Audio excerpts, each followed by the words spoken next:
सभापति महोदय कि आपने मुझे इस बहुत ही महत्वपूर्ण बिल पर बोलने का अवसर दिया। मैं मेरे पार्टी शिवसेना और हमारे नेता एकनाथ शिंदे जी की तरफ से इस बिल का पूरी तरीके से समर्थन करता हूं और आज एक ऐतिहासिक दिन है। अरे बैठिए बैठिए, अरे हो गया अरविंद सावंत जी बैठिए।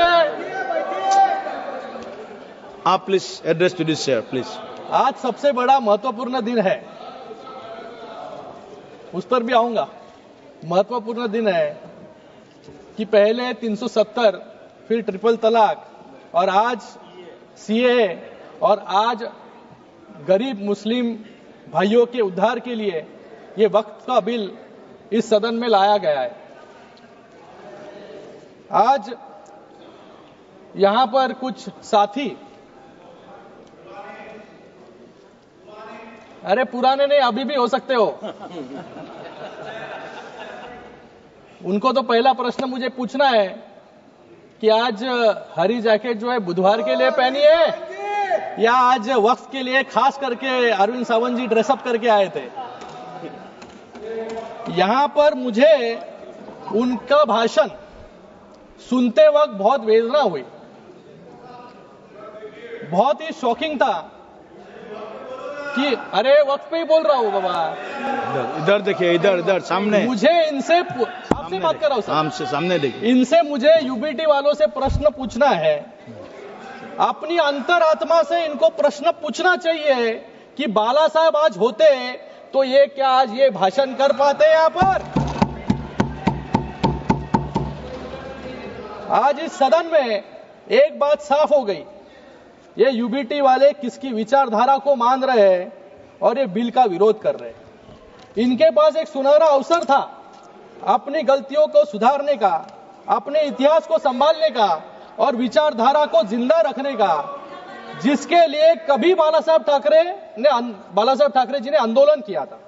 लेकिन अफसोस यूबीटी वालों ने उस विचारधारा को तो पहले ही बुलडोजर के तले जो है चुरोड़ मरोड़ दिया है। बाला साहब की जो विचारधारा थी वो स्पष्ट थी, हिंदुत्व की रक्षा, देश की एकता और बाकी धर्मों के लोगों के लिए सम्मान। लेकिन आज अगर बाला साहब यहां होते तो यूबीटी का डिसेंट नोट यहां पर अगर पढ़ते तो उनके आत्मा को बहुत वेदना जो है होती। मैं यहां पर यूबीटी का एक डिसेंट नोट जो है लेकर आया हूं। इन्होंने यहां पर कहा है कि नॉन मुस्लिम मेंबर वक्फ बोर्ड में नहीं होने चाहिए और उसके ऊपर वो वकालत वहां पर कर रहे थे कि जो बाला साहब हमेशा हिंदुत्व के लिए लड़ रहे थे। मुझे लगा इनको सिर्फ हिंदुत्व से एलर्जी थी, लेकिन आज हिंदुओं से भी एलर्जी जो है यूबीटी को होने लग गई है आज। और एक डिसेंट नोट में उन्होंने पॉइंट कहा, protect and preserve the properties which are personal properties dedicated by various rulers, nawabs and zamindars. हम ऐसे ही नहीं कहते कि औरंगजेब के विचारधारा पे इन लोग चल रहे हैं, अफजल खान के विचारधारा पे चल रहे हैं, लेकिन अभी उनके प्रॉपर्टी को प्रोटेक्ट करने के लिए खुलेआम जो है पत्र लिखने का काम भी यूबीटी वालों ने किया है। और इन्होंने यहां पे अभी कहा वैंडलाइजेशन ऑफ द औरंगजेब टूम, मतलब कौन से विचारधारा पे जो है यहां पर चल रहे हैं। जो औरंगजेब आज महाराष्ट्र में आया छत्रपति शिवाजी महाराज जी को पकड़ने के लिए, छत्रपति संभाजी महाराज जी को हालाल करके जिन्होंने मारा, आज उनकी वकालत करने की नौबत जो है कांग्रेस के साथ खड़े होने के बाद इस यूबीटी वालों पे आया। इन्होंने कभी पत्र लिखा नहीं। जब पालघर में साधु हत्याकांड हुआ तभी इनके मुंह से कुछ भी निकला नहीं, तभी चुप बैठे थे। लेकिन आज औरंगजेब के बारे में बात निकली तो यहाँ पे इनको जो है तिलमिलाट जो है यहाँ पर हो रही है। सुनने का आदत डालो।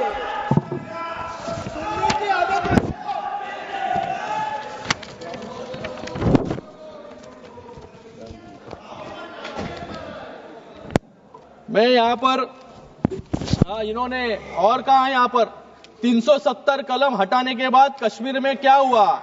बाला साहब ठाकरे जी जब भी थे तभी उन्होंने कहा कि मुझे एक दिन अगर प्रधानमंत्री बनाएंगे तो सबसे पहले मैं 370 कलम को हटाऊंगा। आज वो 370 कलम को यहाँ पर क्यों हटाया, ऐसा प्रश्न पूछने का काम यहाँ पर कर रहे हैं। और उसी के साथ में राम मंदिर के बारे में भी कहा इन्होंने कि जो सपना बाला साहब ने देखा था राम मंदिर का, कि राम मंदिर बनाने के बाद क्या हुआ, ये भी प्रश्न पूछने की नौबत जो है आज यूबीटी पे आ गई है। मुझे लगता है कि आज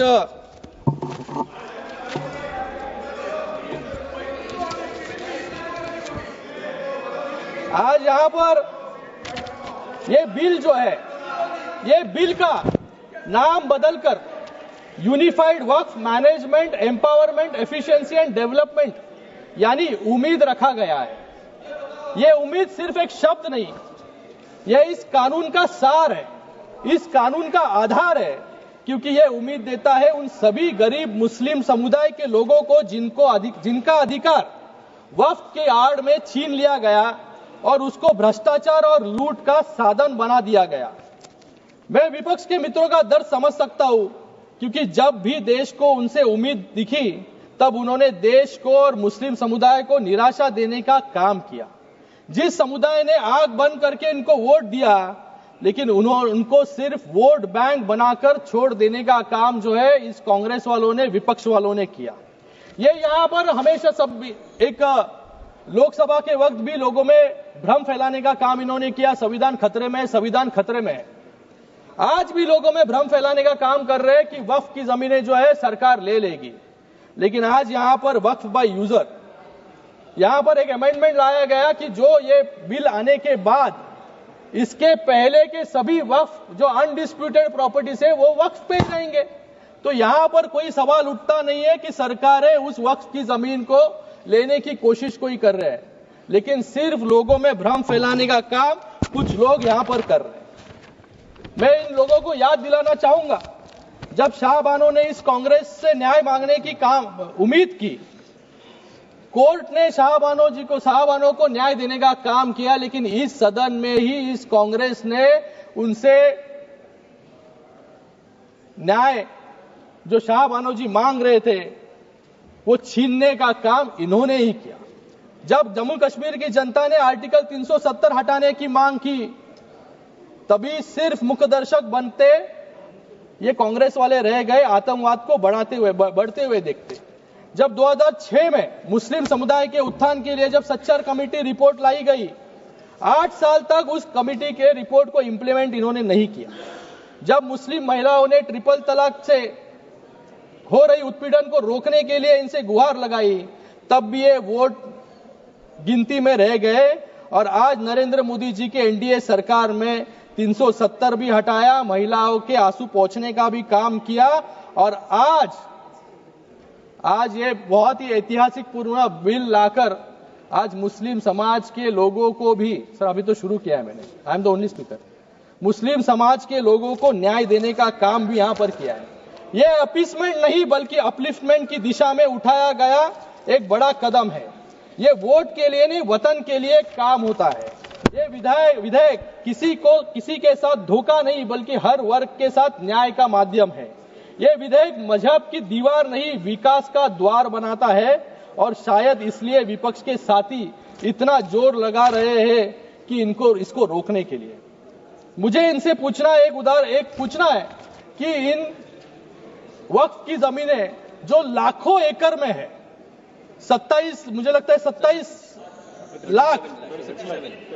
लाख एकड़ जमीन है, एक भी उदाहरण इनको देने के लिए मैं एक चैलेंज करता हूं कि जहां पर अच्छे स्कूल बने, अस्पताल बने हैं या स्किल सेंटर बने हैं या कॉलेजेस बने हैं, जिससे मुस्लिम बहनों को या स्टूडेंट्स को वहां पर मार्गदर्शन मिला हो या नौकरी मिली हो, ये एक भी उदाहरण नहीं है।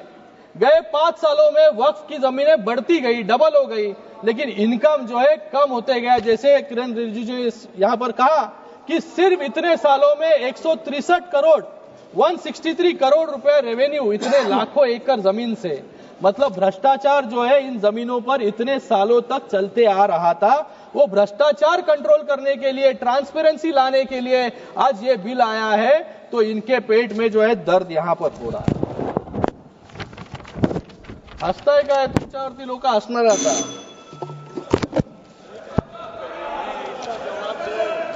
आज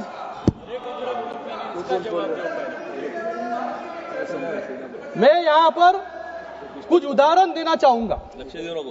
यहां पर इंडिया अलायंस के सभी साथी इसका विरोध कर रहे हैं, लेकिन आज इंडिया अलायंस का एक भी मुख्यमंत्री नहीं होगा जिन्होंने अपने कार्यकाल में वक्फ बोर्ड के भ्रष्टाचार पर इंक्वायरी नहीं की हो. हमेशा ये अनकॉन्स्टिट्यूशनल वाक्य जो है यहां पर बोलते रहते हैं. मैं कुछ उदाहरण यहां पर देना चाहूंगा. 2011 में ये तृणमूल कांग्रेस की सरकार बंगाल में थी और कांग्रेस केंद्र सरकार में थी और ममता बनर्जी ने बंगाल में 1000 करोड़ के वक्फ घोटाले की सीबीआई जांच की मांग की थी.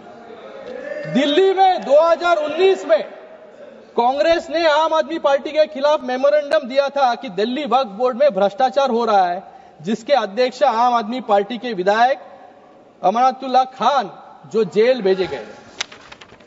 उत्तर प्रदेश में भी समाजवादी पार्टी के शासन के दौरान अखिलेश यादव जी की सरकार में मंत्री रहे आजम खान ने वक्फ का मंत्री होते हुए, सही है ना भाई, सही है, बाहर आपसे तो बात किया मैंने, आपको पता है, वक्फ के मंत्री होते हुए खुल्लम खुल्ला लूट मचाई. सत्ता के संरक्षण में जबरन जमीनों को वक्फ संपत्ति घोषित करके अपनी निजी जागीर बनाने की कोशिश की. आज 50 से ज्यादा मामले उन पर दर्ज है और आज जेल में वो सलाखों के पीछे है. आप समाप्त कांग्रेस ने भी उनका विरोध किया था. ऐसा ही एक और उदाहरण सामने आया है दिल्ली में, जब कांग्रेस सरकार ने रातों रात 123 कीमती और प्राइम लोकेशन पर स्थित संपत्तियों को दिल्ली वक्फ बोर्ड को सौंप दिया इलेक्शन के पहले.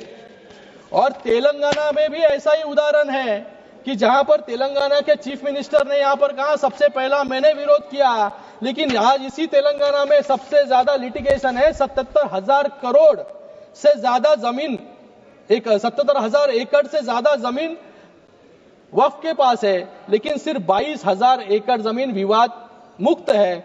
बाकी 55,000 जमीन जो है विवाद उसके ऊपर है, क्योंकि उन जमीनों पर गवर्नमेंट सरकारी संपत्तियां हैं और गवर्नमेंट के वास्तु जो है वहां पर बने हैं. केरल में भी ऐसे ही उदाहरण है. तो मुझे लगता है कि ये जो विपक्ष इसका घड़ी घड़ी विरोध कर रही है, ये विरोध जो है, ये विरोध सिर्फ अपने पाप छुपाने के लिए यहां पर कर रहे हैं, क्योंकि पूरे पाप अब उजाले में आ जाएंगे. उन्हें डर है कि वक्फ के नाम पर की गई लूट, अवैध कब्जे और राजनीतिक सौदेबाजी अब दस्तावेजों में दर्ज हो जाएगी और जनता की अदालत में उनकी पोल खुल जाएगी. इसलिए पूरे जोरों शोरों से जो है विरोध करने का काम यहाँ पर कर रहे हैं. सर समाप्त कीजिए महोदय, समाप्त. और भी बहुत यहाँ पर उदाहरण है सर. यहाँ पर कुछ लोगों का मैं भाषण सुन रहा था सर. यहाँ पर गौरव गोगोई जी कह रहे थे कि लोग रिफॉर्म ला रहे हैं, बिल से समस्या बढ़ेगी. मैं कहता हूं यहां पर बिल से जरूर समस्या बढ़ेगी, लेकिन किसकी बढ़ेगी? जिन्होंने यहां पर लूट मचाया और भ्रष्टाचार किया, उनके लिए जो है यहां पर बिल से दिक्कतें जो है बढ़ने वाली है. यहां पर इन्होंने कुछ कहा कि अंग्रेजों के लिए मर्सी पिटीशन लिखा था. मैं यहां पर यूबीटी वालों से पूछना चाहूंगा कि बाजू में बैठ के जिन्होंने सावरकर जी को गाली देने का काम किया, उनके ऊपर प्रश्न पूछने का हिम्मत इन पे नहीं है. लेकिन ये भूल गए अफजल गुरु के लिए किसने पिटीशन दायर की थी, किसने जो है अफजल गुरु को. समाप्त कीजिए आप, प्लीज कंक्लूड. मैं यहां पर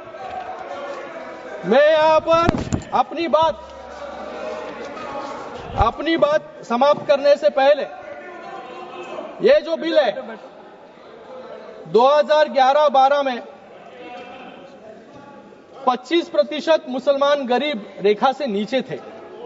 ये आंकड़ा सिर्फ एक संख्या नहीं बल्कि एक कड़वा सच है, जो दशकों से चली आ रही उपेक्षा और तुष्टीकरण की नीतियों का परिणाम है. वक्फ संशोधन विधेयक 2025 इस दिशा में एक क्रांतिकारी कदम है। थैंक यह बिल न तो किसी समुदाय के खिलाफ है, न ही किसी के धार्मिक भावनाओं को ठेस पहुंचाने के लिए। यह बिल पारदर्शिता लाने का वादा करता है। ये वक्फ संपत्तियों को अवैध कब्जों से मुक्त करने का संकल्प लेके आता है। धन्यवाद माननीय महोदय, और धन्यवाद। सबसे बढ़कर एक लाइन में खत्म। सबसे बढ़कर ये उन मुसलमानों को सशक्त बनाने का रास्ता खोलता है जिन्हें सालों तक कमजोर रखा गया। वक्फ की संपत्तियों जो मुस्लिम समुदाय के कल्याण के लिए थी, लंबे समय से भ्रष्टाचार, कुप्रबंध और अतिक्रमण की भेंट चढ़ती रही। इस बिल के जरिए सरकार ये सुनिश्चित करना चाहती है कि इन संपत्तियों का सही इस्तेमाल हो, शिक्षा के लिए, रोजगार के लिए, गरीबी से जूझ रहे मुस्लिम भाई बहनों के उत्थान के लिए। ये बिल मुसलमानों को मजबूत करने का औजार है, न कि उनका हक छीनने का कोई यहाँ पर धन्यवाद हमारा विचार है। मैं एक शेर समाप्त करूंगा। देश की उन्नति के लिए नए वक्त के साथ चलना होगा। देश के उन्नति के लिए नए वक्त के साथ चलना होगा और मुसलमान भाइयों और बहनों की तरक्की के लिए नए वक्फ के साथ आगे बढ़ना होगा। धन्यवाद। धन्यवाद। इमरान मसूद जी, इमरान